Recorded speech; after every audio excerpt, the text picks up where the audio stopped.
మేడారంలో ముందస్తు మొక్కులు చెల్లించేందుకు భక్తులు భారీగా తరలివస్తున్నారు. రాష్ట్ర నలుమూలల నుంచేగాక ఛత్తీస్గఢ్ నుంచి వచ్చిన గిరిజనులు, ఆదివాసీలు నైవేద్యాలతో ప్రత్యేక పూజలు నిర్వహిస్తున్నారు. సమ్మక్క సారలమ్మ గద్దెల దగ్గర మొక్కులు చెల్లించుకుంటున్నారు. మహాజాతర సమయంలో జనం ఎక్కువ వస్తారని ముందస్తుగా వచ్చని చెబుతున్నారు భక్తులు. మేడారంలో రష్పై మరిన్ని డీటెయిల్స్ మా ప్రతినిధి కృష్ణమోహన్ అందిస్తారు. Krishnamohan, over to you. మహాజాతరకు ముందస్తు మొక్కులు చెల్లించుకునే భక్తులతోటి అయితే కిటకిటలాడుతున్నాయి. జాతరకు సమీపిస్తున్న కొద్దీ వచ్చే భక్తుల సంఖ్య కూడా పెద్ద ఎత్తున పెరుగుతుంది. మరోవైపు ప్రభుత్వం కూడా ఈసారి మేడారం మహాజాతరను విశిష్టతను తెలిపే విధంగా 100 సంవత్సరాలు నిలిపే విధంగా కూడా ఏర్పాటు చేస్తుంది. గద్దెల ప్రాంగణం కూడా చూడొచ్చు, గతంలో కంటే కూడా చాలా వెడల్పోయింది.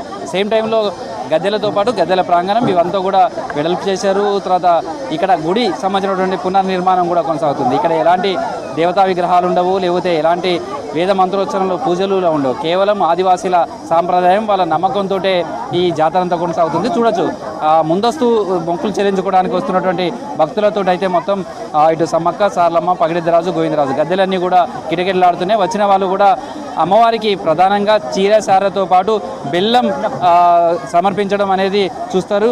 బెల్లం సంబంధించినటువంటి మొక్కులు చెల్లించుకోవడం కావచ్చు, ఇవన్నీ కూడా చూస్తుంటే వస్తున్నటువంటి భక్తులు పెద్ద ఎత్తున తరలి వస్తున్నారు. వచ్చినటువంటి భక్తులు కూడా తమ మొక్కులు చెల్లించుకోవడం అయితే సాధారణంగా కూడా జాతర సమయంలో చూస్తే 4 రోజులు కాబట్టి అంటే మాఘశుద్ధ పౌర్ణమికి ఉన్నటువంటి రోజులు మొత్తం కూడా భక్తులతో ఆలయం ఇక్కడంతా కూడా భక్తులతో కిటకిలాడతాయి. ఆ 4 రోజుల పాటు కూడా కోట్లాది మంది భక్తులు తరలి వస్తారు. ఆ సమయంలో చాలామంది మొక్కులు చెల్లించుకోవడానికి ఇబ్బంది ఉంటుంది కాబట్టి ముందస్తుగా వచ్చి మొక్కులు చెల్లించుకుంటున్నారు. వచ్చినటువంటి వాళ్ళంతా కూడా వాళ్ళకి సంబంధించినటువంటి ఏదైతే చీర సార కావచ్చు ఇవన్నీ కూడా తీసుకొచ్చుకుంటున్నారు.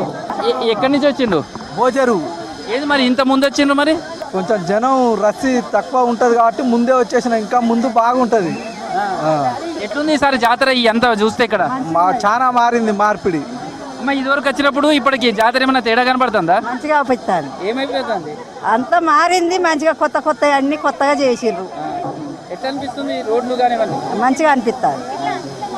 చూడవచ్చు, వచ్చిన భక్తులు ముందస్తు బెల్లం కావచ్చు వీటన్నిటిని కూడా తీసుకొస్తున్నారు. మీరంతా ఎక్కడి నుంచి వచ్చారండి? హైదరాబాద్. ఎట్లా ఉంది ఈసారి మేడారం? ఇదివరకు వచ్చారా మీరు? ఎప్పుడు వస్తూనే ఉంటాం. ఇదివరకు వచ్చినప్పుడు మేడారంకు ఇప్పుడు వచ్చిన మేడారంకి ఏమైనా తేడా అనిపిస్తుందా? ఈసారి ఇంకా ఎక్కువ రష్ ఉన్నారు. మరి ముందుగా వచ్చారు?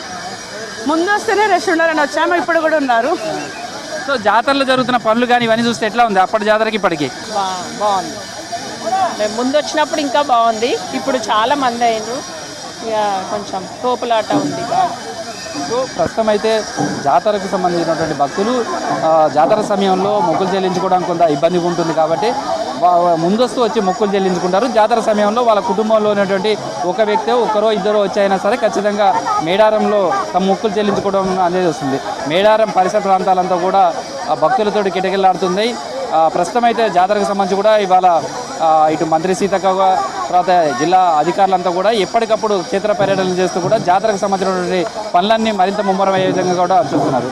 మేడారం సమ్మక్క సారలమ్మ గద్దెల నుంచి వీడియో జర్నలిస్ట్ రాస్తూ కృష్ణమోహన్, V6 న్యూస్.